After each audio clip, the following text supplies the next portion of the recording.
في الفيديو ده هقولك على سر من اسرار السفر الاقتصادي، السر اللي محدش بيتكلم عنه تقريبا. تخيل انك تقدر تقيم في اكتر من 58 دولة مختلفة حول العالم، واكتر من 2300 هوستل معتمد، وتنضم لمجتمع عالمي من المسافرين الشباب. ده غير طبعا الخصومات والعروض اللي هتوفر لك مبلغ محترم وانت مسافر. كل ده من خلال كارنيه عضوية بيوت الشباب الدولية هوستلينج انترناشونال.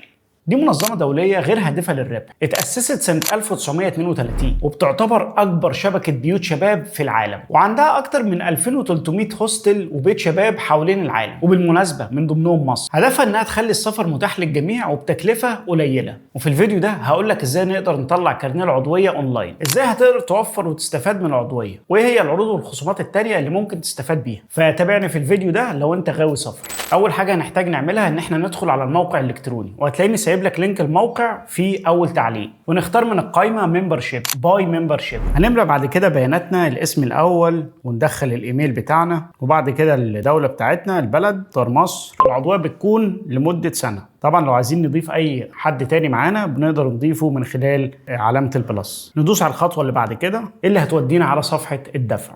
10 جنيه استرليني ده رسوم الاشتراك لمدة سنة، وبنقدر ندفع بكذا طريقة مختلفة، إما عن طريق كارت وتشات وأكتر من طريقة. وبعد كده بيجي لك كارنيه الإلكتروني على الإيميل اللي أنت مسجله، وباستخدام الكارت ده هتقدر إنك تحصل على خصم في بيوت الشباب المحلية في مصر يوصل لحد 35%. ده غير ان هو طبعا بيقدم خصومات توصل لاكتر من 50% على الرحلات سواء الداخليه او لو انت بره مصر. وغالبا لو انت بتسافر اكتر من مره في السنه فالعضويه دي هتوفر عليك كتير جدا. وانا شخصيا شايف ان هي من اكتر الحاجات المفيده لاي حد بيحب السفر الاقتصادي.